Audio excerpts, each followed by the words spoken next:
I've made ChatGPT my crazy, demanding owner in FM24, and he can come at me with outrageous demands such as sign this player, sell this guy, use this tactic, change the kit, change the badge. And if we don't follow his demands, well, he'll sack me. This is going to be fun. Come on.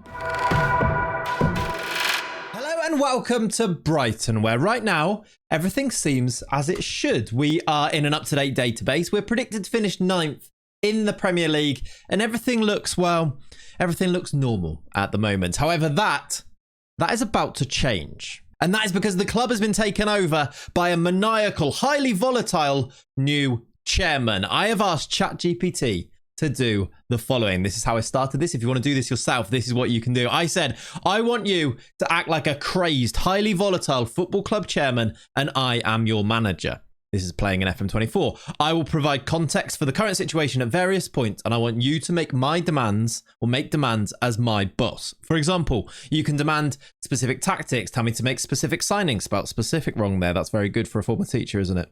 Anyway, tell me to drop certain players, sell players, change the badge, kit, sack me if you feel like I have failed anywhere. I've told ChatGPT to feel free to improvise. The club is Brighton, and here is the context. So I actually gave ChatGPT everything they need to know about the club. Look, I'm going to try and provide as much context as possible to ChatGPT so that whatever they provide for me to do is based in reality in the game as much as possible. And I'm going to try not to lead them too much, which was a bit of a criticism from the last ChatGPT video that we did do. Right? You guys seem to enjoy it. You wanted more ChatGPT stuff. So here we are today.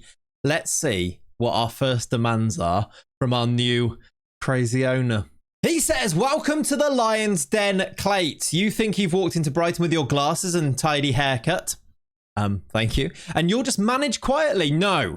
I'm not some gentle seaside pensioner. I'm a chairman with fire in my veins, and you are here to deliver chaos and glory in equal measure.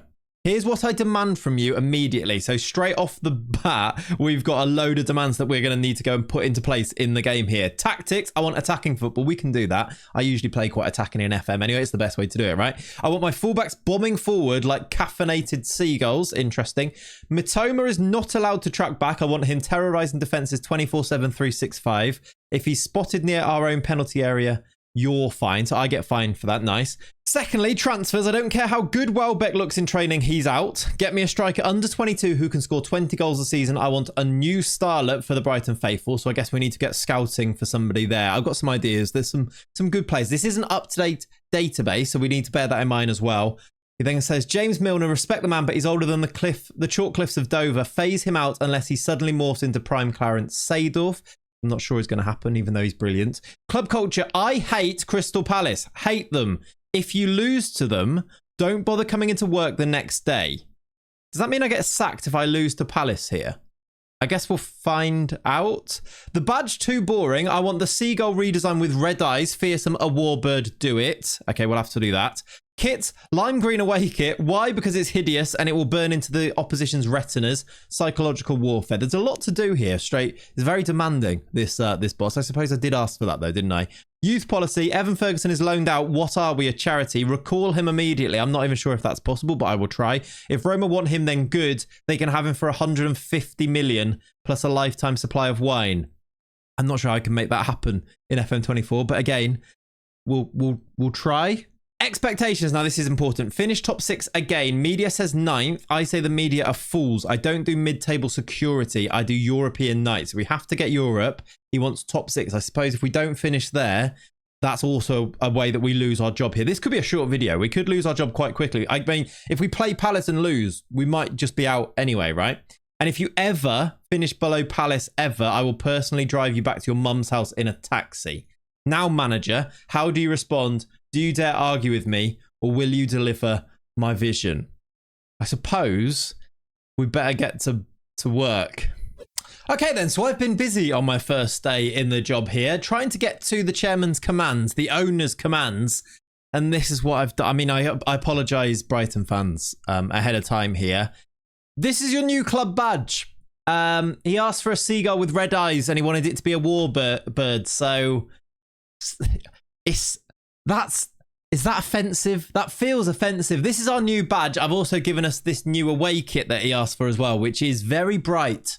bright green to burn the retinas of the opposition. Was that his wording? Something like that. I've also done a couple of his other bits of business as well. I have made a bid for a new striker. Karim Konate is my striker of choice. I hope this appeases the owner's demands. I've bid £22.5 million for him. I think he should be good. He's 21, so he's under the 22. I think he wanted a younger than 22 years, right? He's 21. He's quick. He's strong. He should score goals. And we know that he's pretty good in FM, and he's cheap enough that I think this one should work. I'm hoping that he's going to be happy with Karim Konate. I've also put James Milner into the under-21s to begin to phase him out, although I think he'd actually be a useful squad member. But either way, he's now on his way out. And I've also transfer listed and tried to sell Danny Welbeck. He's wanted by a few MLS teams on loan, so hopefully we can get rid of him, and hopefully that all makes our new owner happy. We should feed this back to the owner now and see what he says. Okay, so I said, okay, sir, what shall I call you? Because I want to make sure I get this right. He doesn't seem like the type of person that you should disrespect, is what I'm feeling. I said, here's the newly designed badging kits. Welbeck has been transfer listed. Milner stuck in the under-21 squad. And the tactic is suitably attacking. I didn't show you the tactic, but I have set us up in this look. It's a 4-2-4, very attacking, just with preset gegenpress instructions, but I've moved up the wing backs because he wanted flying wing backs. They're now complete wing backs. I don't know if this is going to work, but he wanted attacking football, so I feel like we have to deliver on that, don't we? So we're going to go with this. I've also, as I said here, brought Evan Ferguson back from his loan. Evan Ferguson does return from his loan tomorrow, look, from Roma, so we will be able to have him. The owner does seem to specifically like him, so he is coming back from his loan. And as I say, I've made a bid for Karim Konate as the new striker. We've also, now this is a bit of other news, I said we've also received this bid for centre-back Jan-Paul van Hecke, should we accept. Now let me show you that bid here. It was from Manchester United. They bid initially, does it say what they initially bid here before I changed it? They initially bid about £25 million, and I then suggested 40 million, and they actually accepted that. It's 52 million all in, look. And I don't know whether I should accept it or not. So I've asked the owner at this stage. And then I finished off by saying, after that, anything else, or should I begin the season and report back in 2 months? And this was the reply from our almighty owner. And he says, call me the Seagull Overlord, or sir when the cameras are on. The media don't need to know the depth of my madness. I'm not sure I want to do that necessarily, but I guess we don't really have a choice, do we? Then he also reviews some of my work so far. He says, the badge is perfect. Red-eyed seagull with an assault rifle. This isn't just Brighton and Hove Albion anymore. This is Brighton and Hove War Machine. The Premier League will tremble. Again, I'm not sure it's going to get through the rule. Surely there's something in the rules to say that I suppose Arsenal have a gun on their badge. So maybe this is fine. The lime green kit, disgusting. Thank you very much. Exactly what I wanted. Pure retinal torture, approved.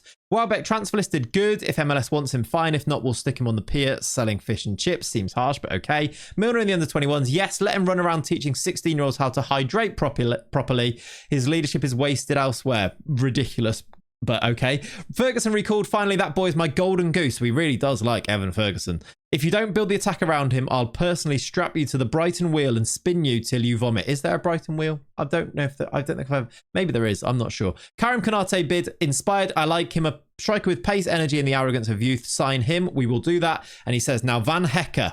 Manchester United dare to come with a 40 million plus add-ons bid. Pathetic, insulting. This is Brighton's fortress defender. If they want him, demand £70 million up front and tell Ten Hag I'll send him a bucket of seagull droppings with the contract. I'm not even sure Ten Hag is the manager anymore, but I'm not going to argue with this crazy owner. If he cries about wanting Al Ahly instead, good, let him rot in Saudi Arabia. I think that's because in the screenshot he says he prefers a move to Al Ahly. So he says let him rot there, but not for a penny, under 60 million cash minimum. So I'm going to go back to Manchester United and offer him for £70 million up front and see if they bid there. It seems like the owner doesn't want to sell him, but if the money is right, we will. And then he also says let him rot in Saudi Arabia. So I don't know, really, it's mixed signals here from our Seagull Overlord. I'm not going to keep saying that. That is ridiculous, isn't it? And he finishes off by saying there are actually 2 more demands before we even kick a ball. He says, firstly, hire a fitness coach who only shouts in military chants. I want players afraid to walk into training without six-pack abs. I guess I look for a coach that has really high discipline, maybe like high fitness training as well. I guess we'll try and find somebody to do that. And he also says, schedule a pre-season friendly against Crystal Palace reserves, not the first team, the reserves. I want us to humiliate them 10-0 and live stream it worldwide. Psychological warfare before the season begins. But I think the season starts tomorrow. So we might have to do this after our first game, but that'll be all right. And then he says, now begin the season. But remember this, manager, after 2 months, if we are outside the top 6, I'll sack you in the tunnel at halftime with the cameras rolling. Do you accept your fate, or do you want to argue with the overlords?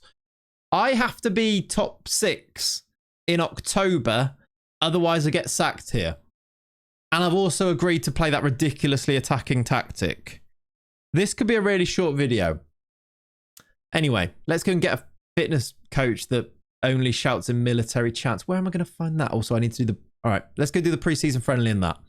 Okay, so I'm not going to lie. I did struggle to find a fitness coach that fit the bill that the owner wanted. However, I've made an inspired signing, I think. Roy Keane is now a coach for us, and he does have 20 discipline. And if I assign him to do the fitness training, technically I've sort of done what the owner wanted us to do. I have, though, because he wanted to be an assistant manager, I have had to put him on £57,000 per week to come in as a coach, which... I will tell the owner that, but we'll see how he takes it, basically.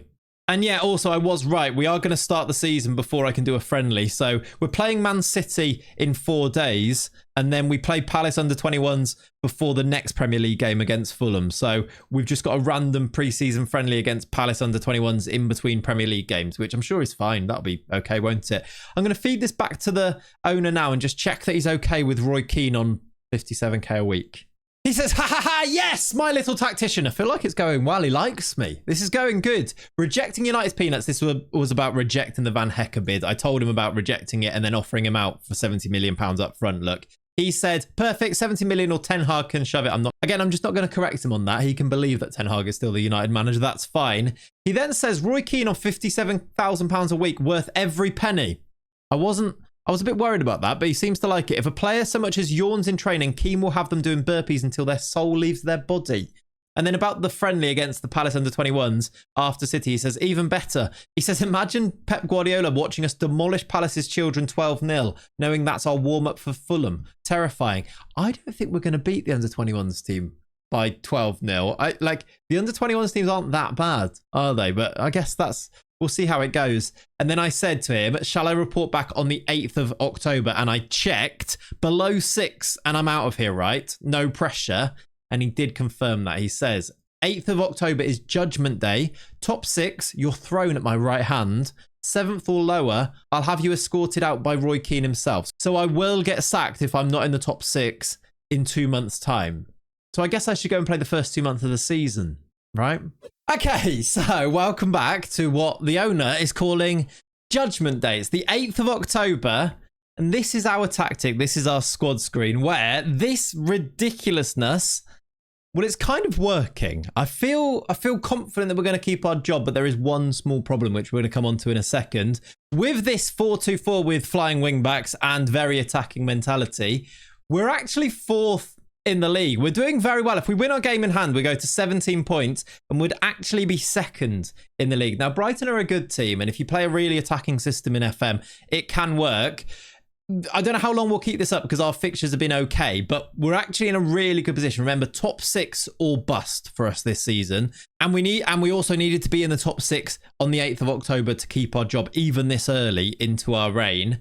There is one small problem with all of this, though. Despite Konate starting brilliantly and Evan Ferguson scoring 5 goals and Yankuba Minta being the best player in the league so far with 5 assists, despite all of this and these great results, we beat Man City on the opening day. We beat Crystal Palace under-21s only 3-0, which I don't know if he's going to be upset with. He wanted a 12-0 mauling there, didn't he? We won 5-2, drew 2-2, won 4-2. We then beat Palace, which is important, isn't it, in the EFL Cup on penalties. So I was a bit worried about that. If we lost to them, maybe that could have been the end of our reign very early. Unfortunately, though, after beating Burnley, we actually lost at home to Palace. Maxence Lacroix and Issa Diop scored the goals for Palace after Konate put us in the lead. This is the team that we played. Look, Matoma on the left. It's the team that I just showed you, basically. Hinchelwood in the midfield instead of Belieber, I think, in there. And well, this isn't going to go down well with the owner, is it? Even if we've performed so well, we did lose to Palace. I'm going to have to tell him that. We've also, since that game, we lost to Stockport in the EFL Cup and gone out of the Cup because Jack Hinshelwood got sent off, and we drew to Forest in the league. It started so brilliantly, and now I'm a little bit worried about it. I guess we have to be honest and feed all of this back to the owner and kind of see what he said. We might get sacked. Let's see what he says. Okay, so I said the following. I said, hello, Seagull Overlord / Sir. I'm here to report on the 8th of October and 2 months into my tenure. There's good news and bad news. Firstly, we are in the top 6, 4th in fact. The new attacking tactics are working pretty well, although form has dipped, as you can see by the results. And I have attached all of the results and everything on here so that ChatGPT, the owner, can see what's going on. I did also say, and I tried to phrase it in a way that he was going to be okay with what's happened. I said, we did, though, beat Palace in the Cup and then lose to Palace in the league. What does this mean for me? Do I keep my job for another 2 months? Do you have any new demands? Do I need to make any changes? So I'm trying not to lead him. I'm not saying I assume this means I keep my job. I'm saying, do I keep my job? I'm just going to ask the question and try to get an authentic reaction from ChatGPT, from our owner here. The owner says, 4th place, you magnificent, chaotic, lime green warrior. I told you the world would tremble when Brighton unleashed its fury. Ferguson and Canate firing together like twin cannons. The stuff of nightmares for defenders. He's still thinking about the good news. This is good. And Yankuba Minte's playing like a man possessed. Beautiful. But then you dare whisper into my ear that you lost to Crystal Palace. Unforgivable. This is a bit worrying. The red-eyed seagull on our badge just blinked in shame. The fans will chant your name with fury if this happens again. You have survived today. Okay, we're going to keep our job. We've survived. But understand this. One more league defeat to Palace and I will sack you live on Match of the Day. We really can't lose to them in the next game, can we? I mean, even it says league defeats. We play them away from home. I guess we have to, when's that game? We'll have to look when that game is and make sure we win. He also then did give us some new demands. He says we're not even approaching January yet, but we are getting towards there, I suppose. He says new demands, defensive reinforcement. You've got goals flowing, but I see leaks at the back. Duncan Van Hecker is strong, but I want a new centre back in January who is tall and aggressive, a man who eats strikers for breakfast. Find me one. Now, if there was ever a demand that I can deliver on, finding a massive centre back who can win headers, that's what I can do. That's very much in my ballpark, isn't it? He also says, revenge clause. Next time you face Palace in the league, I want a bloodbath. Oh, minimum 3-0 victory. Anything less and Roy Keane will personally take over tactics. He's going to make Roy Keane the manager. And I assume that means I get sacked. Although he doesn't, he says Roy Keane will take over tactics. Maybe he'll just do the, I feel like that would mean I'm sacked. Minimum 3-0 victory seems like an ultimatum, right? He also says youth sacrifice, promote one teenager from the academy to the first team squad immediately. I don't care if they're ready or not. We are Brighton. We throw children into the fire and watch them become men. I don't know about that. That's a bit dodgy, that one. Set piece madness, he also says, too many short corners in modern football. From now on, I want every corner lumped into the box. I want chaos. I want panic. I want goalkeepers crying. Again, near post corners. I can do that. That's one that I can deliver on. So I suppose it's October. I suppose we could sign a new centre-back for January now and then just have him join in Jan, maybe. He says, though, but tell me, manager, which young prodigy will you promote to appease me? And do you already have a monster centre-back in mind for January? I guess I'm going to go and have a look for that and then report back. Okay, so I found the centre-back. I'm going to do this. This one, I don't know how good he actually is. We're going to sign Enact Toure. Now, this is a man that I know all too well from many, many saves going back a few different FMs now. He's 6'8". He plays in France for Lorient, and we have agreed to sign him for £15 million. He's 22, so that kind of fits what he wanted with the striker as well. And I think he's going to win some headers with his 20 jumping reach. And I actually think he's probably, the way that FM works, I think he's probably good enough for us to still get results as well. So Enact Toure, I'm going to line up to try and sign on the 1st of January. It should be. I've offered him a contract, which he did like as well. So that should all go through. And then the next demand was to promote a young player to the first team squad. So welcome to the Brighton first team, Aidan West, who is certainly not ready to be playing, but he's 16 and he can play as a left wing back. And I thought, what position is going to be the least impactful on the team? We couldn't change the wingers because Matoma and Minter are so important. Striker's really important. The midfield, I don't really want to throw a youngster into our midfield too. So, and likewise centre back. So I felt wing backs was where it's going to be. We didn't have a right wing back, but we did have Aiden West in our under 21s, in our under 18s even. So he's going to come in and play as our left wing back, taking the place of, I think, Ferdi Kadioglu, who is actually really good, but maybe he can play on the right-hand side because Solly March was playing there, or Hinshelwood. So maybe we could do something like that. And I feel like that works. I'm not sure this is helping us to get great results, but it's kind of what but it is what the owner wanted. So let's see what he says. I said, right, thanks, Master. I mean, Sir. I mean, Seagull Overlord. I've agreed a deal to sign Isaac Toure on the 1st of January. He's 6'8". We play, oh, I checked as well, by the way. We play Palace away in February. I'll keep in mind that we need to win. I don't think anything on here. This was just showing that Toure's coming in. And then also that Aiden West was now in the first team squad. I did check, though. I think it's the 10th of Feb. We play Palace away. So it's right after the January window. So and it might all come down to that. We need to win 3-0 at least, right? That's what he said. I then said I've chucked 16-year-old Aiden West into the first team at left wing back, and we've also started to utilise near post headers from set pieces. And I just showed him the way that the set pieces were set up there. I said I'll report back in the last week in January in case there is any transfer business to report to you on before the window closes. He said lots of stuff here in response to that. He said he likes Isaac Toure. He's a monster. My God, you've done it. He's not a defender. He's a skyscraper, etc. Approved. He likes Aiden West coming into the first team. He's beautiful. Look at him. Fresh face, terrified, ready to be forged in Premier League fire. If he crumbles, so be it. If he thrives, we've created a legend. Either way, he's mine now. Again, that's a bit dodgy, isn't it?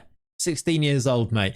Near post corners engaged. Good. That's excellent. Aerial bombardment and Toure coming in soon. He also then adds more demands. Your next phase of duty until January's end. I apparently need to build a custom gym for Isaac Toure, which I'm not sure again if that's something I can implement in the game, but let's pretend maybe. He also says transfer window chaos. If any of our stars are bid on, Ferguson, Mitoma, Minter, the answer is simple. £100 million or they can jog on.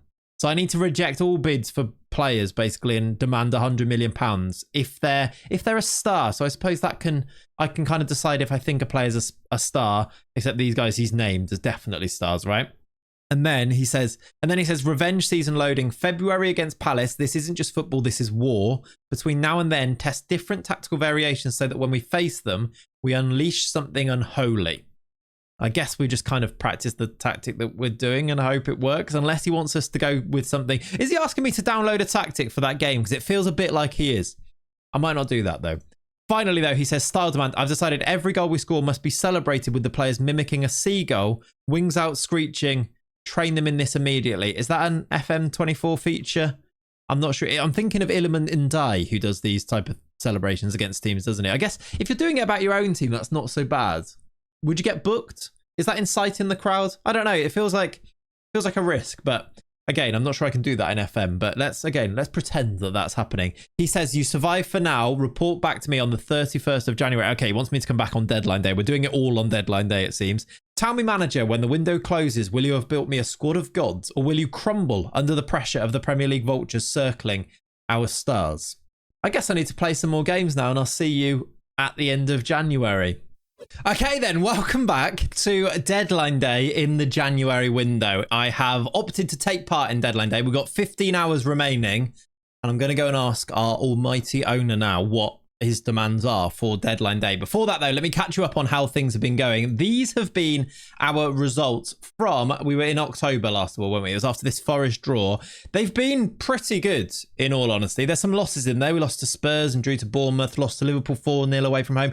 Did beat Chelsea, look, 3-0 with an Evan Ferguson hat-trick. Beat Manchester United, Evan Ferguson scored twice. This is using this attacking 4-2-4, which isn't really a 4-2-4 anymore. It's a 2-4. What even is it? A 2-4-4? 2-4? I guess we'll call it a 2-4-4. it kind of weirdly works. I recommend it. We also drew to Leeds and lost to Villa, but then some wins here, some losses here. Look, we lost 5-1 to Fulham, which wasn't particularly pretty. I don't particularly know what happened there, but we just didn't play very well at all. And then we bounced back by drawing to City, so who really knows? We went through in the FA Cup and then went out of the FA Cup to Oxford, and we're just off the back of a 2-0 win against Brentford in the most recent game. I'll show you the team, because in the team is Aidan West, who's now played 15 games for us. He's actually improved quite a lot, forcing him into the first team like this. He's done all right. 6.63. He's got 2 assists for the club now. His first ever football. It's a strange call from the owner to make sure that I play him, but he's doing okay. Evan Ferguson is actually the star man though. Fair play to the owner for sort of seeing that. Loaned out by Brighton, of course, in real life. Brought him back. He scored 18 goals in 24. Look, Karim Konate's got 7. Didn't he say a minimum of 20 goals for the new young striker? Do we get... I feel like that would be harsh to sack us for, but I guess he is making these demands, and at any point he could turn around and say, you failed on things. He's only got 7 in 14, which to me, I mean, that's fine if your other striker scoring as many as this, but will the owner see it that way? I'm not too sure. It's time now, though, with this Palace game really creeping up on us. It's in 2 games' time. It's in, 11 days' time? We play Palace away from home, and he's demanded that we win 3-0 in this, or we're sacked. We're actually, oh yeah, I didn't even show you. We're 4th in the league still, just about. We've fallen off the pace of the top 3, City, Liverpool, Arsenal, but 6 points behind them. We're actually in a Champions League spot right now, so I'm sure that he will be happy. I mean, I really hope so anyway. I guess, though, the teams behind us could catch us. Spurs, Fulham, Villa are the teams there. Chelsea are struggling. United down in 13th. And Newcastle down in 8th, I suppose, is also interesting on there. We are, though, I suppose, importantly, way above Palace, who are down in 16th. So that should make the Seagull Overlord a little bit happy. Either way, let's feed back all of this and see what he wants us to do on deadline day. We do actually have loads of money to spend. We've got 33 million if we wanted to go and spend money. And I've also been rejecting bids left, right and centre. Chelsea offered this and I just negotiate and say 100 million and then they always walk away. So we've not sold anybody, except one thing actually. I have sold in January James Milner for 400k. He wanted me to phase him out, so he's gone to Stuttgart for 400k. And we did complete the signing of Isaac Toure, as you'd expect. He came in, he's played 3 games so far, because he's only joined at the start of January, but he has he's played well actually in those games. Hasn't scored a goal yet, which is a shame. And as I say though, let's feed this back and see what the Overlord says. I said, hello sir, Master Seagull Overlord. It's the 31st of Jan, deadline day. If we want to do any business, we better do it quick. I've so far rejected all bids for our players and demanded £100 million. And so far, every club has walked away from that. Weird. Oh, except Milner. I sold him to Stuttgart for 400k. The players have been celebrating like seagulls and have received quite a few fines for inflammatory or provocative acts towards fans. Odd. On the pitch, these are the results, and we're doing well in 4th. I guess it all comes down to this Palace game next, right? Anything less than a 3-0 win and I'm out, question mark. Tell me what to do on deadline day and I'll report back after the Palace game. And these were his demands. Ha! I see it all clearly now. Milner sold for pennies, excellent. He liked that one. The Seagull celebration fines, good. He doesn't mind that they're getting fined. 4th in the table. Ferguson keeping pace with Haaland. You've turned my vision into reality. A Brighton striker battling the cyborg from Manchester for the golden boot. Delicious. Which is good because he's ignoring that Karim Konate hasn't scored as many goals. So that's a good thing. Now to deadline day orders. No sales. Ferguson, Matoma, Minter. If anyone even whispers a bid of under £100 million, you laugh in their face. Tell them the Seagull Overlords will descend upon their training ground and will drop something unspeakable on their heads. Okay, so basically don't sell anybody. We can do that. That's okay. Signing demands. I crave a wild card, a cult hero, someone obscure, strange, but destined to become a Brighton legend. I don't care if it's a 17-year-old wonderkid from Paraguay or a 35-year-old madman who only plays barefoot. Bring me a surprise, deadline day chaos, or you failed me. So I do need to make a signing, and it needs to be a cult hero, a wild card signing. I'm going to have to really scout to find somebody for this. That's tricky, isn't it? And then finally, the Palace decree. You've said it yourself, February the 10th, Sellers Park. If it's not 3-0 or better, you're done. Resign immediately. I won't even sack you. You'll walk back to Brighton featherless. So I have to, he's going to, yeah, I'm gone if we don't win 3-0 or better. So it really does come down to that game, doesn't it? Okay. I suppose I better make this wild card signing good then, so that they can play against Palace. I'm going to go scouting. Okay, do you know what? I think this ticks the boxes. I'd be happy with this if this was something that happened. And I feel like it is a little bit obscure, though people know him. He's a bit of a cult. He does have a bit of a cult following.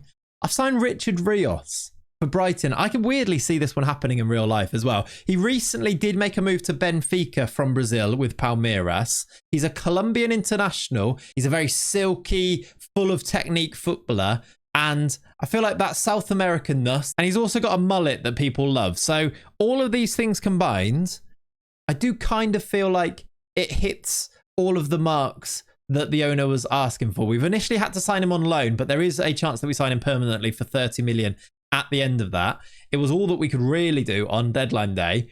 I guess now I just feed this back to the Seagull Overlord and see what he says about it. I think, though, this is a good job. I looked at loads of players. Luis Suarez came into my thoughts from Inter Miami, and then I thought, actually, he wanted, like, a wild card rather than someone really well-known. And I feel like Richard Rios, whilst you guys probably know him, is still unknown enough to, like, the everyman in the Premier League that this will be like a Brighton signing. I think it works. Anyway, let me know what you think, maybe in the comments down below. Doesn't really matter what you think or what I think. It matters what the owner thinks. So let's see. I said, right, sir, I've got it. I've signed Colombian midfielder Richard Rios from Benfica on loan with an option to sign him permanently. Oozing class and flair. He's the silky South American wildcard cult hero you wanted. I'm sure of it. See you on the 10th of Feb post Selhurst Park, boss. I actually wrote Selhurst Park, which I hope is not a bad omen for what's about to happen. He then says, let's see if he likes Richard Rios as a signing. Yes, that's it. Richard Rios. Okay, he does. It's okay. A Colombian general striding into midfield like a coffee-fueled conductor of chaos. Tackles, flair, aggression. The kind of player who will either dominate the pitch or get sent off with a two-footed lunge by the 20th minute. A perfect wild card. I'm actually happy with that. And I think that's true in a way for him as well. You've delivered on deadline day. My wings are spread wide with approval. Now, everything rests on Selhurst Park. The rules are clear. Win 3-0 or more. No excuses, no compromises. If it ends 2-0, you've failed. If Palace so much as score a goal, I'll order Roy Keane to personally carry you out of London in a wheelie bin. Brighton must not just beat Palace, Brighton must erase them. So manager, sharpen your talons. On the 10th, it's not a football match, it's an execution. Tell me, before we fly into battle, how will you unleash Rios? Will he be the destroyer, the creator, or the chaos agent in this war? I'm going to just say he's going to be our silky midfield general. See you at full time. And we'll see what he says. And I guess we're going to have to go and play this game and hope we win 3-0. Good. Put the ball at Rios' feet and let him conduct the slaughter like a maestro with a machete. When the final whistle blows at Selhurst Park, I expect Ferguson feasting, Canate killing, Rios ruling, and Palace crying. Return to me after full-time, manager. Bring me a 3-0 massacre or bring me your resignation. Fly, little seagull. Fly into war. Christ. Okay, it's the 10th of February and we need to pick our team. Crystal Palace, away from home. Let's pick this team. Aiden West, I assume, has to play. Richard Rios in the midfield. Do we go Hinshelwood or do we go Belieber? Let's go Belieber, and Belieber can play on this right. I know he's left-footed, but we're going to play him on that side. Do we go March on the right-hand side? Or, well, actually, I think we have to go March because Kaoru Mitoma is on international duty with Japan, so he cannot play. Do we do any more changes in here? I'll tell you who's been good. Mats Weef has been very good for us this year. I think we'll do this. We'll go Solly March. Do we do Reter out wide?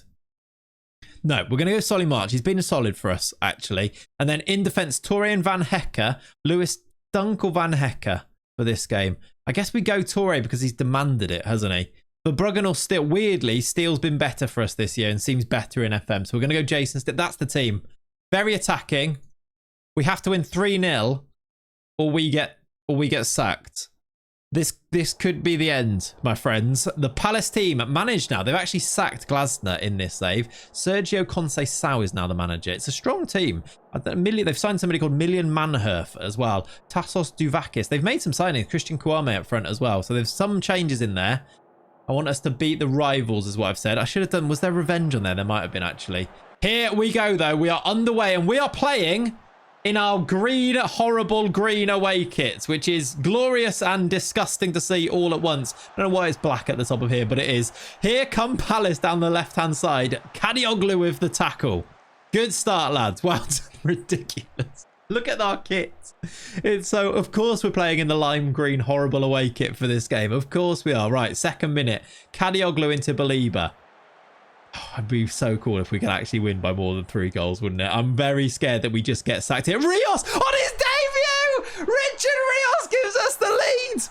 That is the wildcard signing that you need. That is the way that you do it. First ever goal for Brighton. He's drilled it in from 25 yards. Football manager, get in. I don't know why I've just said football manager there. Belieber gives it to Kadioglu. Kadioglu gives it to Belieber, who crosses it or just plays it across. First time look, drilled in past Benitez. We lead at Selhurst Park and we need 2 more goals. All right then, 11 minutes in, we have another highlight here. Palace on the attack. We've had the perfect start to our game. Jefferson Lerma, forward for Palace to Daniel Munoz, into Sarr, back to Munoz, who shoots man. Oh no. Million Manhurf has scored for Palace. Didn't he say that there was some type... Didn't he say that something was going to happen if Palace even scored 1 goal? It was a bit of a weird... Yeah, it bounces off Isaac Toure to Manhurf, and now it's 1-1. We need 3 goals again. We need Richard Rios to step up again. I'm going to shout at... Oh, do you know what? I'm going to encourage them. I was going to break them, but it seems a bit early for that. Here we go, right? On the attack, we've lost the ball. Oh, no. Remember, that we're away from home playing this really attacking system. That's Aiden West at left back, the 16-year-old. Munoz. It's all coming down his side. Kwame, good save. Lewis Steele. All right. We've got away with that one. I think it was actually a block by Van Hecker in the end rather than a save. Palace looking through. I thought it was going to be the perfect beginning to the game. It was the perfect beginning to the game. I thought this was going to go our way. Good from Steele. Can we... Did I call him Lewis Steele as well? That's the journalist from Liverpool. Jason Steele. I almost called him Luke Steele. That's a different goalkeeper, right? Jason Steele is the goalkeeper.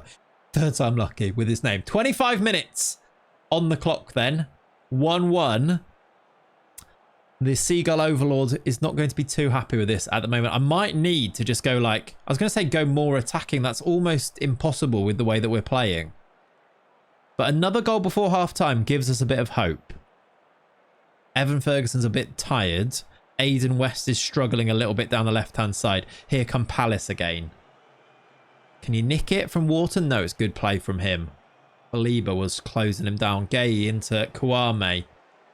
They've got runners. Belieber with the tackle. Here we go then. Can we launch an attack here? Kanate through for Ferguson. Evan Ferguson's in for 2-1 here before half-time. Ferguson scores!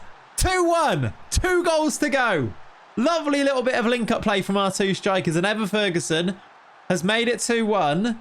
And the dream is kind of back on here. We need to win 4-1 from here into this second half. But we've actually been the better team. We've not really seen it in the highlights. But look at the stats on there. We're looking... Oh, another goal now. And this is very doable. Solly March gives it away. Bounces back, though. Minter. What a horrible clearance that was from the Palace player. Ferguson. Oh, my word, it's 3-1. We're actually 3-1 up. We're doing it. We're going to do it. We're actually doing it. 3-1 up as we're approaching half-time. We need 1 more goal and then not to concede.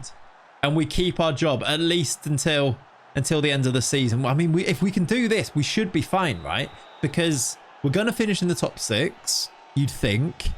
It was the Palace thing that was the real worry for me. That was the jeopardy in my role here for this first season. What ridiculous demands is he going to make if we survive this? Here come Palace, though. I mean, a Palace goal means we'll need to score 5. So, I mean, it's like one of those European ties where any goal makes such a big difference to how it's working, except it doesn't matter for Palace as much because they've not got ridiculous demands as such. Oh, my God, they actually have scored. It's 3-2. We need to score 5 today. What a horrible goal that is. Ridiculous highlight. Just bouncing around. Rios loses it kind of in the midfield as well. Sarr, look, plays it. It's cleared. It bounces off him. It hits him and then he scores. Luke, Jason, Steele. Can't keep it out. What's the other one I called? Lewis. Half time. We need 2 more goals. we're not out of this because I think it can flip so quickly. Get a goal early and we just need one more. I'm not going to make changes because we are, as I say, kind of winning this game in the stats. But we need to score 2 more. Will the players on the pitch know that we need to keep trying to score goals? Or are they going to be thinking, we're actually winning this game, boss? Can you relax? And I'm like, no, I'm going to get sacked. Roy Keane's going to be in charge. Oh, my words. I thought they scored again. There was nearly actually 3-3 there. Do I make a change? Yes. We're going to do it early because Solly March isn't playing particularly well. We're going to get Rater on the right-hand side. I was going to do Gruder, but I don't think Gruder's actually that good. Weefer's also going to come on for... Actually, I'm not going to do Weefer because actually there's no point. Aidan West, though, is going to come off for Boscagli, who's not really a wing-back, but he can play there. So Boscagli comes on for Aidan West. Now, I know that the owner wants us to play him, but 6.3, not very good. So let's do those 2 for now. And then maybe we'll hold back maybe like a Weefer change soon. We've got a corner. Isaac Toure, we know, can score headers from corners. Yes, he can. There it is. It's all part of the master plan from our owner. Isaac Toure with the header from the corner. And it's 4-2. We need one more goal. We need to win 5-2 to keep our job from this stage. We think. They have scored twice. But Kadioglu, Toure... 6'8" of signing. Does this owner actually know what he's talking about? Is he actually going to get results here? Because it kind of... You can argue with some of his methods, but they kind of are working, aren't they?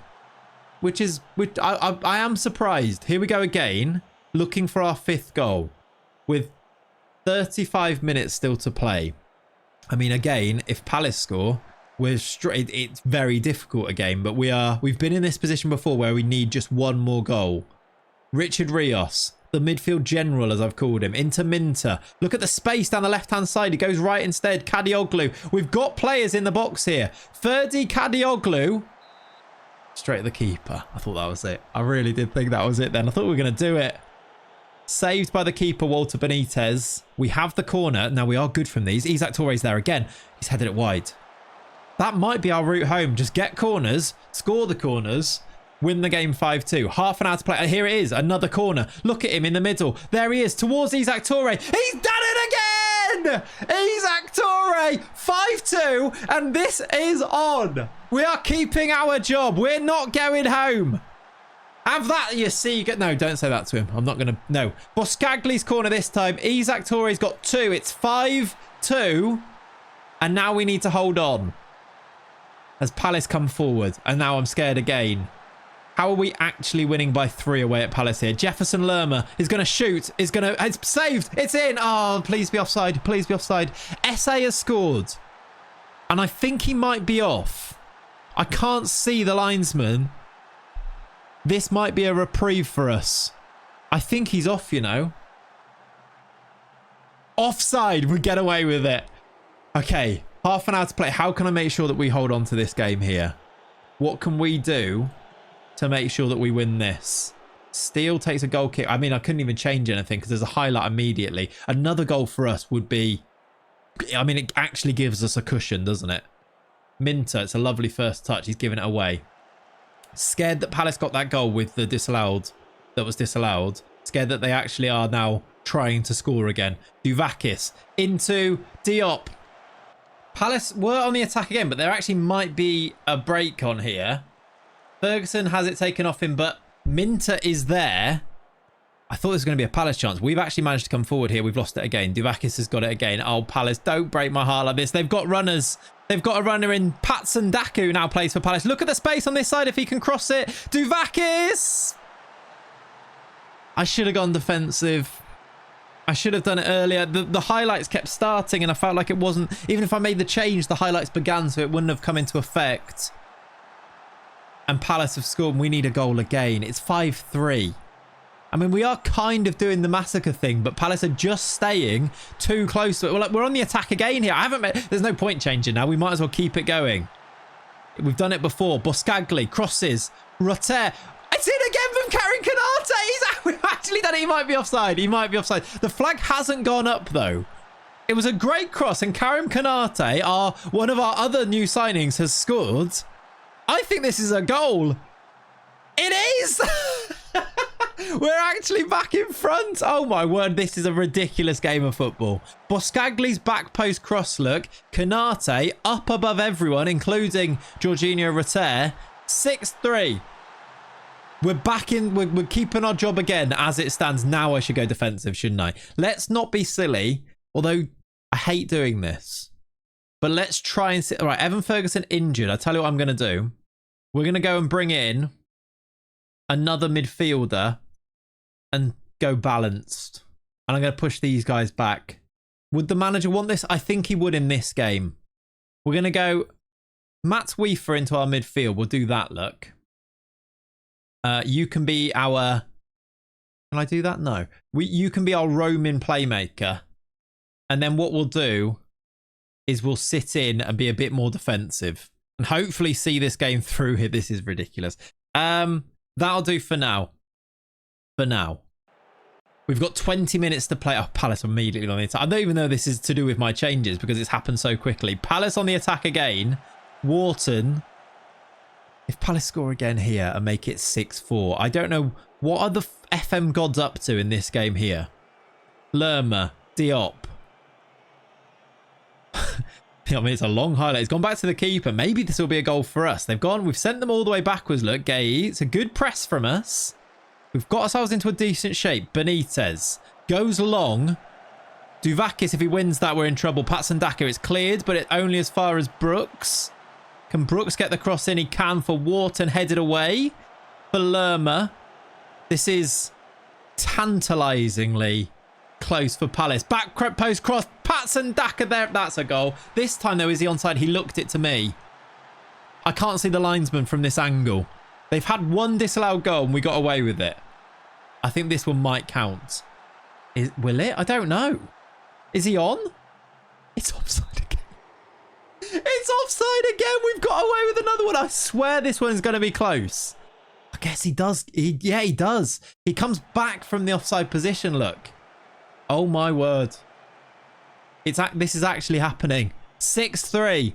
17 minutes to play. We're on the attack again. I have no idea what the demands of this owner are going to be if we see this one through. Rios, Jorginho Rutter has hit the post. That would have made sure. It's hit the corner flag as well. It's gone for a throw in. That would have actually made sure. But there's still 15 to play. 13 to play. Will there be a heartbreaking moment where Palace score here, or can we see this through? I'm going to praise them and see if it sees them through. We've had 24 shots. 7 minutes to play. 5 minutes to play. Very loud. Do I go even more defensive? I'm going to do it. We're going very defensive. Is that something we should do? That's never something we should do, but I feel like this is the moment to do it. Hinshelwood's going to come on for Kadioglu at right wing back. I've gone very defensive. With 7 minutes added on. We've got a corner ourselves. This could make sure. This could be 7-3. Torre's there for a hat-trick. Oh, my word. Isaac Torre scored a hat-trick. We've done it. We've actually destroyed Palace. We're staying in a job, everybody. Isaac Torre, hat-trick. He's going to love this. He is going to love this. And we... I can't even talk. We've actually done it. Oh, my word. Oh my word. Crystal Palace 3, Brighton 7. Let's see what the boss thinks about this. I've just said to him, I've just done a screenshot of the result, and I said, "Well, boss, thoughts on this?" And we're going to see what his initial reactions are to the 7-3 victory with the Toure header. I hope he reacts to the fact that Isaac Toure has just scored a hat-trick of headers. 7 goals at Selhurst Park. You didn't just beat Palace, you annihilated their very soul. You salted their pitch. You turned their home into a graveyard of dreams. Ferguson, 2 goals, my golden goose still feeding. Konate scoring and assisting, a predator unleashed. Rios, a midfield rating of 7.8 on debut. He came, he passed, he ruled. Our Colombian wildcard is here to stay. Isaac Toure, 9.8 rating, 2 goals. It actually was 3. Does he not realise that? I'm sure, was it? It was 3, right? The skyscraper has arrived. Palace defenders are still looking up, wondering why the sun disappeared when he jumped. 3-0 was the minimum. You gave me 7-3. Yes, we conceded, but frankly, I like it. Chaos football, pure entertainment. We didn't just win, we humiliated. The Seagull Empire rises higher than ever before. You, manager, you live to serve another day. Now tell me, shall we set our sights on the title itself, or is Champions League qualification the warpath we must march first? So, I guess I'm going to try and put it back on the owner here. What I'm going to do is I'm going to give him... It was Toure hat-trick, right? Yeah, it was a Toure hat. He missed one of the goals there from Toure. I feel like he would have loved it even more of that. I just said I don't like what I see from the team. I feel like I'm becoming the owner now. What I'm going to do now with this table here is I'm going to ask him what his demands are, because he's not a rational owner, is he? So I'm going to send him a screenshot of the table and say, you tell me what you demand of me from here. Where do we need to finish for me to keep my job?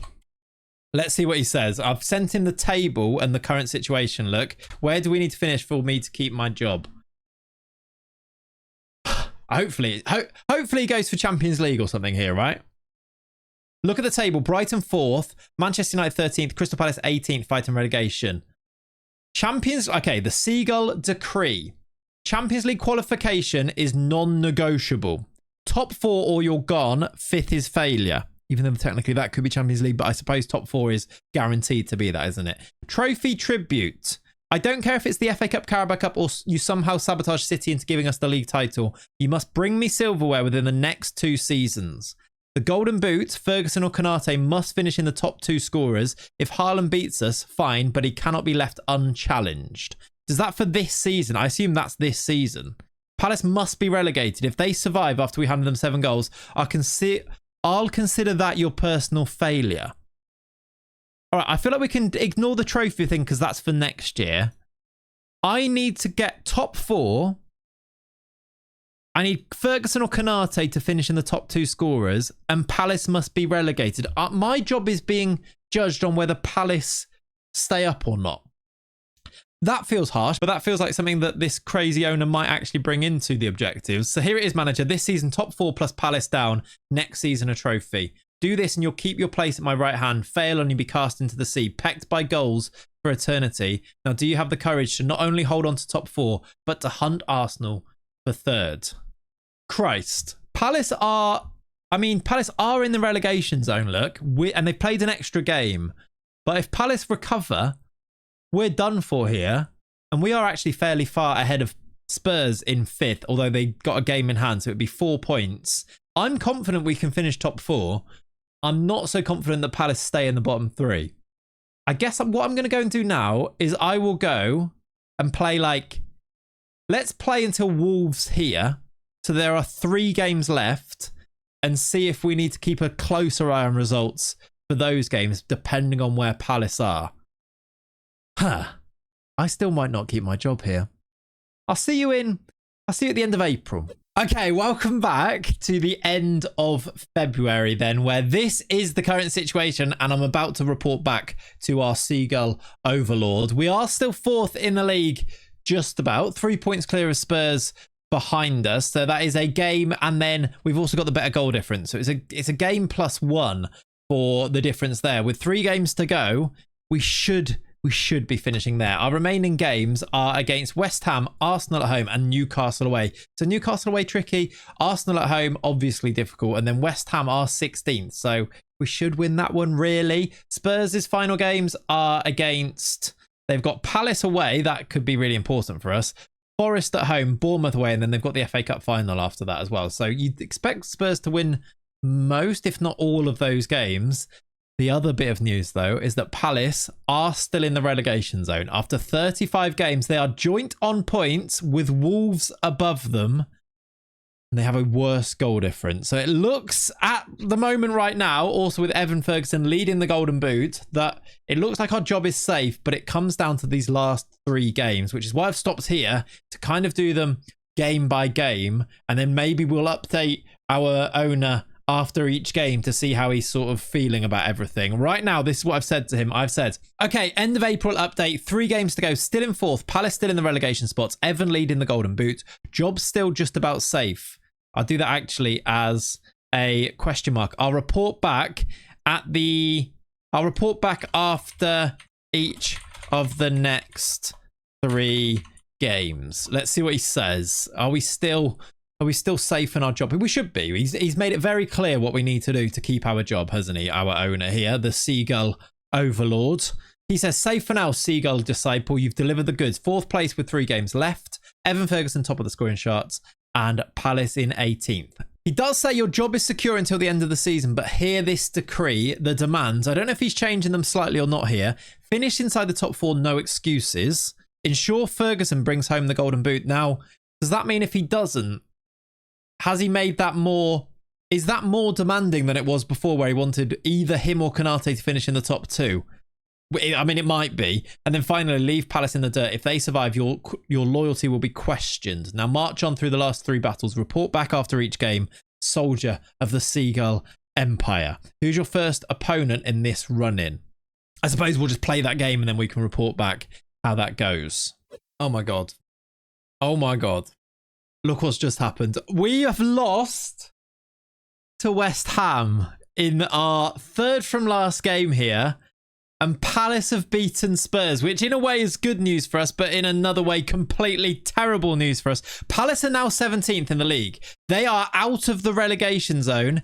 We remain in 4th, and because Spurs lost, look, we stay 3 points clear of them, but we need Palace to be overtaken by Wolves, who they did play Arsenal, but also just lost. I'm going to have to report this now to our owner, and this is terrible news.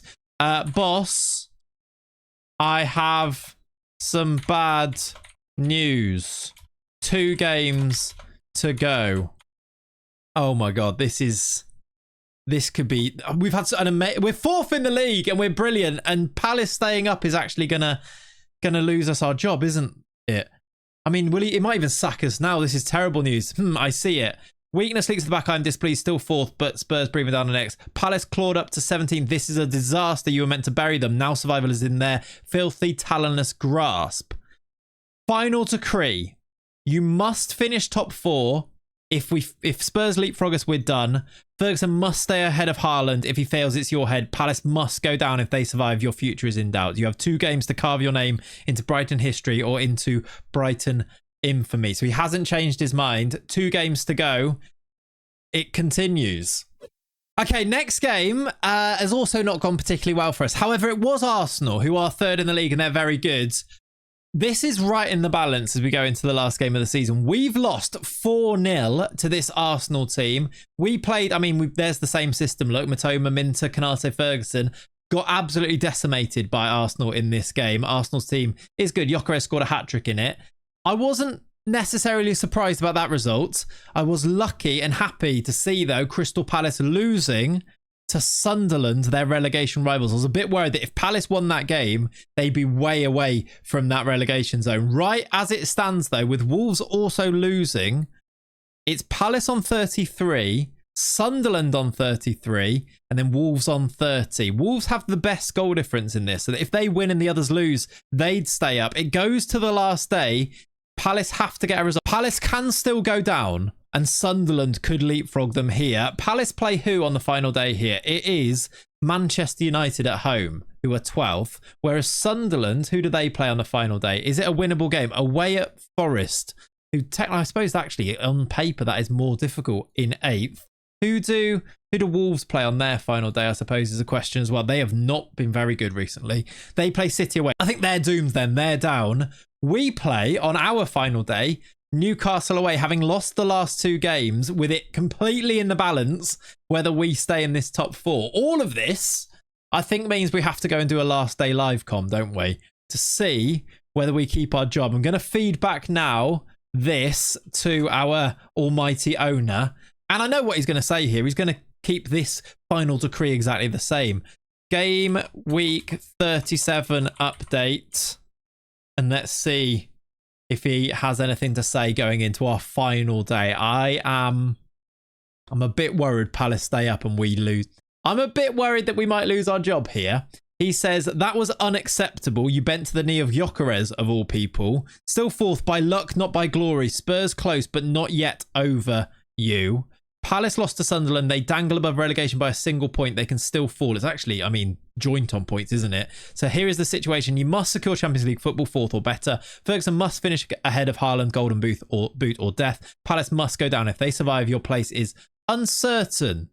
Does that mean we definitely get... I mean, uncertain seems like there is a chance in there. But I guess we'll see.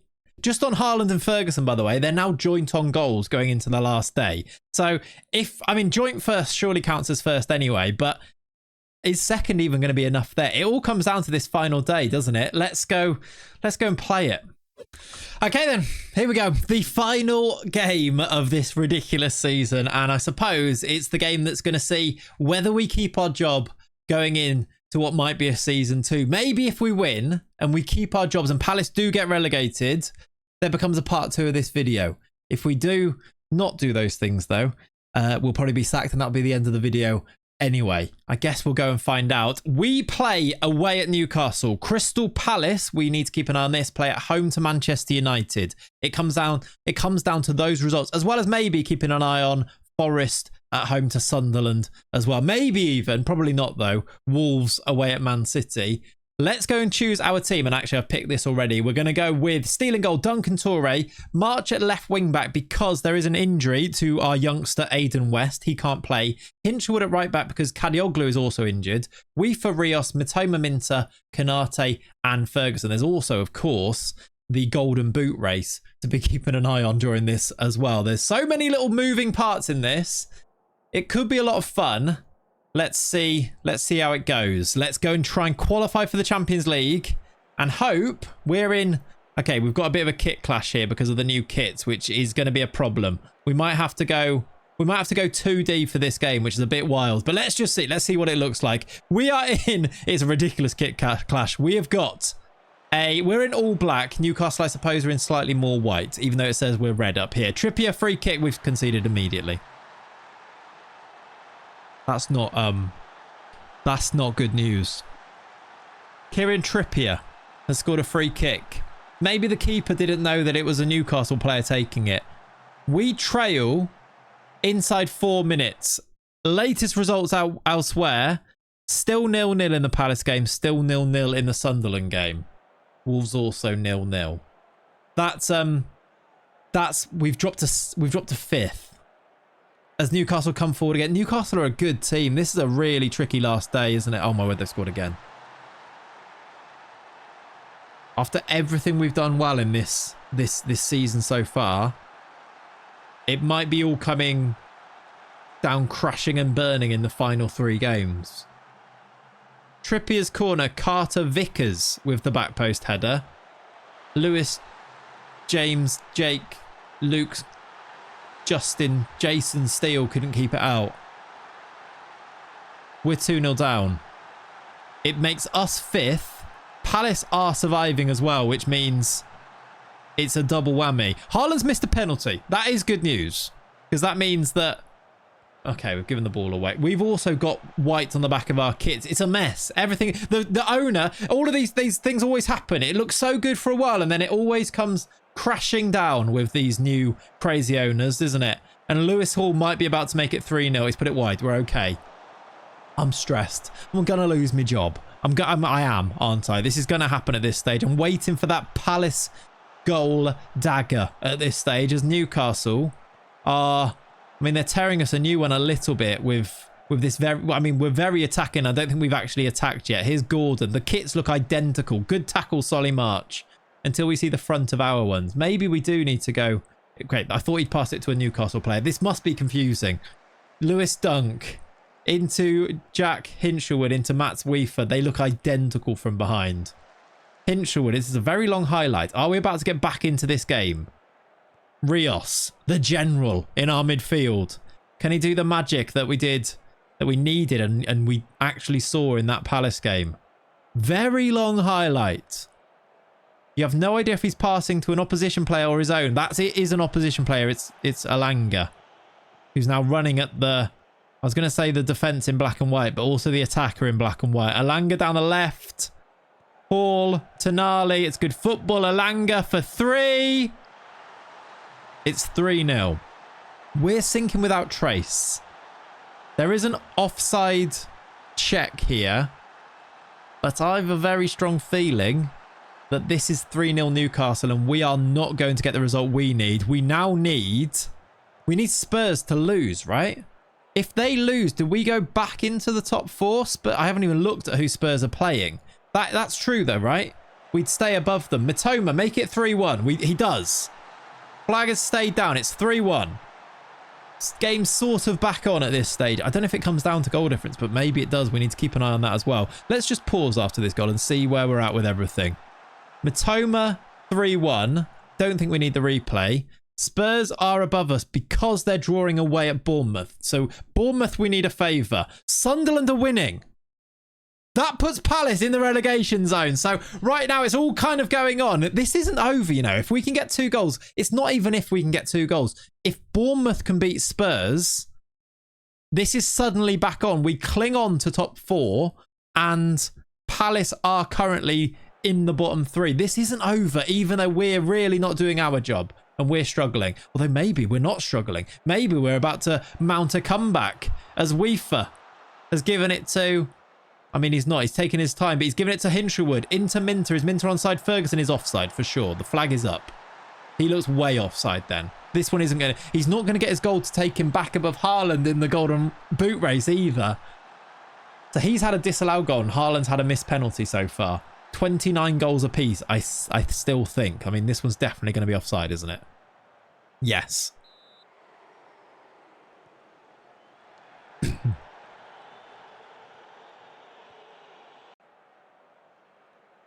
Any updates? Oh, Forest have scored. Forest have equalised against Sunderland and Sunderland are back in the relegation zone and Palace are back out of it. Bad news for us. Ramsdale into Trippier in our game here. I mean, we're going to have to wait until the end basically and find out. Do you know what? I am going to actually do this because I can't tell the difference between these teams. We are going to go 2D Classic. We're going old school in a YouTube video as well. Crazy. Dan Burn coming forward. Spurs have scored. That's terrible news. That means we are really in the mud right now. Bruno to make it 4. That's a great goal. It's 4-1 to Newcastle in the first half and Spurs are winning. This is going to be a strongly worded email that gives us the chop here, isn't it? From ChatGPT. Facundo Torres for Spurs. Bruno Guimaraes for Newcastle. Yikes. We're on the attack here. Ferguson. Oh, he's put it wide. He can't even get his goal to put himself back at the goal scoring charts, which we also need. I mean, Haaland hasn't scored. Sunderland still 1-1. We are still keeping an eye. Do you know what I'm going to do? Let's just put these at the top and put the league table. It doesn't matter. I put them on both now. Just so we can maybe see it a little bit. I've said, what was that? It can all change. It can all change. I'm not sure it's going to. We are now 5th, 3 points behind Spurs, who lead. City are 3-0 up and Doku scored. Haaland scored. Haaland scored a goal now. Of course he has. Of course he has. We need to mount the comeback of all comebacks, which I just don't see happen. I'm not even making changes towards it. I've kind of resigned myself to the fact. I'm going to have to resign myself from the job in a minute. Solly March into Lewis Dunk as it gets cleared. Weaver. A goal back. Give us some hope. Maybe put the pressure on the other teams. Onto Spurs, who only lead by 1. Minter at the back post. Weaver. It's cleared again. This might even be a break here. There is a break on here. That's out wide on the left. Look. It's actually come into Joel Linton. Is the cross back on? It is for 5. Anthony Elanga 5-1. I'm a dead man walking. I'm a dead man walking, aren't I? Bournemouth Bournemouth 1-1. Bournemouth have equalised. I'm back. I'm sort of back. Bournemouth have equalised. If Bournemouth can win this game, where is it gone? Why is it not on there? There it is. Alex Scott with the goal. What is going on in the other games? I can't even see it on here now. There it is, still 1-1. So currently, Palace staying up, but it is still in the balance. If Bournemouth score the goal, it's almost back on. I don't know if he's going to care or not. I mean, this isn't helping our cause, the fact we're now 6-1 down. I should probably make changes. I'm panicking. I'm spiraling a little bit here. It's 6-1 to Newcastle. This might not actually matter, though, if Bournemouth can win their game.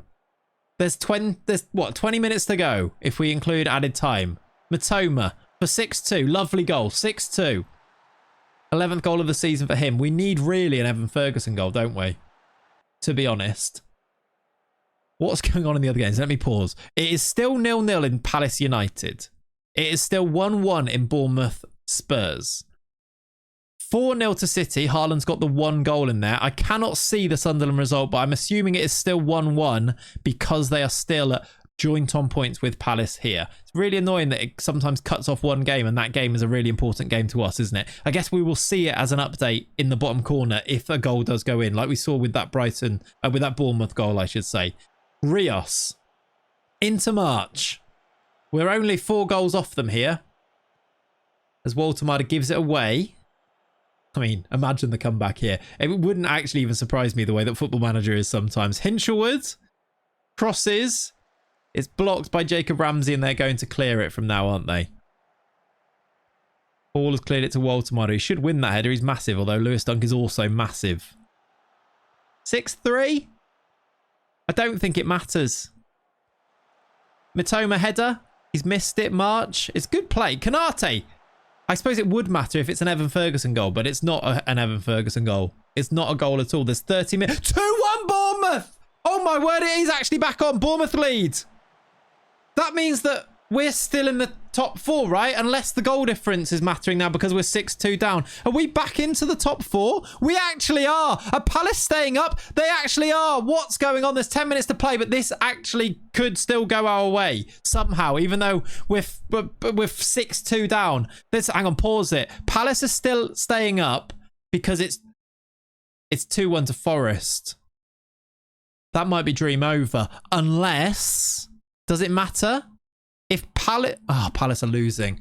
I thought if Palace conceded... No, Palace, they're both losing at this stage. So an equaliser from Sunderland in the next 2 minutes sees Palace relegated and us stay in the top 4 because Bournemouth are beating Spurs. It could still change. There's 5 minutes added on. It's 3-1 to Forest. Sunderland aren't getting their equaliser. I think that might be us done. And not because we've not finished in the top 4, but because Palace are going to stay up. Because Forest have beaten Sunderland. There's so many different knock-on things happening right now. I don't think going into the owner's office and saying we lost 6-2 is going to help my cause when I say, can I have the job for next year? It's definitely not going to help when I go in and say it's 7-2. Bournemouth are beating Spurs, though. It's 3-1 in that game. So we are going to finish in the Champions League spots. But I mean, I've not made any changes or tried to win this game. But that is the end. Let's just have things confirmed. The table looks like this. We've qualified for the Champions League with 65 points. But Palace have survived on the final day. They actually got... Hang on. They actually got a 99th minute equaliser from their goalkeeper. Are you serious, Football Manager? Walter Benitez, the goalie, Walter Benitez, has scored a 99th minute equaliser in that game. Now, it doesn't actually matter that much for everything that's happened. But what is this Football Manager narrative that's going on right now? This is outrageous. Right, I'm going to have to... That is... What? Can we watch that? We'll go and watch it in a second. I now need to, though... see whether I've got a job anymore. That should sum it up, that screen there, right? It shows you all the goal scorers and how we've been decimated by them. It also, I suppose, what I need to tell him about our owner. Let's post that in here. We also probably need to show him that Erling Haaland was top goal scorer in the league as well, because that kind of comes into this. I'm going to say, Master, I fear I have failed you. Tell me your verdict now. I deserve it. Will we be sacked? I mean, it said here uncertain. That shows us, right? We did finish 4th. Let's see what he says. He says, final verdict, you are sacked. I thought that might be the case. The final judgment, top 4. Yes, you scraped it, but do not mistake survival for glory. Conceding 7 on the final day, that is humiliation. Champions League football was not earned. It was luck, clung on to while Spurs faltered. Difficult to argue with that. Golden Boot failed. Evan Ferguson fought bravely, but Haaland crushed him. The Seagull Empire does not reward close enough. And Palace survived the one decree above all others to see Palace fall. You let them cling on, mocking us from the shoreline. This is unforgivable. So the verdict, you are sacked. The Empire cannot be led by one who allows Palace to live, who lets Haaland laugh, who concedes 7 in your final battle. Your name will not be remembered in chance, only whispers of failure. The next manager will be chosen, one with the steel to deliver not just survival, but domination. Seagull Overlord's decree is final. We failed in the, I mean, we finished 4th with Brighton. Evan Ferguson scored 27. We played a child at left back for most of the campaign, but we failed and we were sacked. So I suppose I can only now resign. Thanks so much for watching. I'll catch you in the next adventure. There'll be a video at the end of this one for you to go and watch. If you've not watched the movie, go and watch it. That sounds like a threat. Maybe it is. Go and watch it. It'll be linked at the end of the video. I'll see you soon. Subscribe. Bye.